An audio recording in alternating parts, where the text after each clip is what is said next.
જી.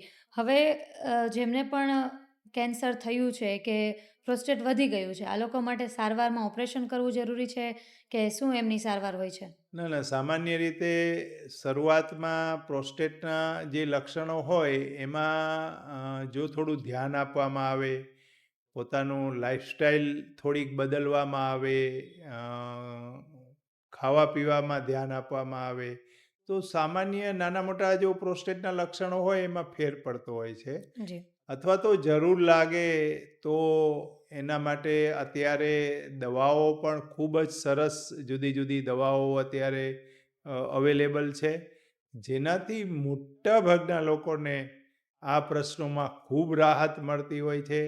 આજથી 20 વર્ષ પહેલાં હું વાત કરું તો મોટા ભાગનાને અમારે ઓપરેશન કરવા પડતા, પરંતુ હવે દવાથી એટલું સરસ પરિણામ મળે છે કે ઓપરેશનનો રેટ એકદમ 15 થી 20% જ થઈ ગયો છે. હવે દરેક કેન્સરમાં લોકોને એવું હોય કે સ્ટેજ આવતા હોય છે. તો પ્રોસ્ટેટના કેન્સરમાં એવા કોઈ સ્ટેજ હોય છે અને એમાંથી રિકવર થવાના કોઈ ચાન્સીસ ખરા?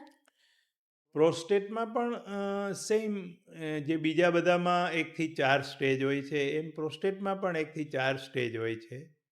અને ખાસ કરીને પ્રોસ્ટેટમાં જો આપણે એને બીજા કેન્સરની જેમ જ જો શરૂઆતમાં એનું નિદાન કરેલું હોય તો 100% મટાડી શકાય છે.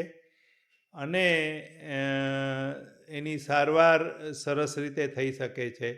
પ્રોસ્ટેટ એ બહુ ધીમી ગતિએ વધતું કેન્સર છે. જી. એટલે આમ બીજા કેન્સરોની જેમ એમાં આમ તાત્કાલિક એ કોઈ ઇમરજન્સી ઊભી થતી નથી.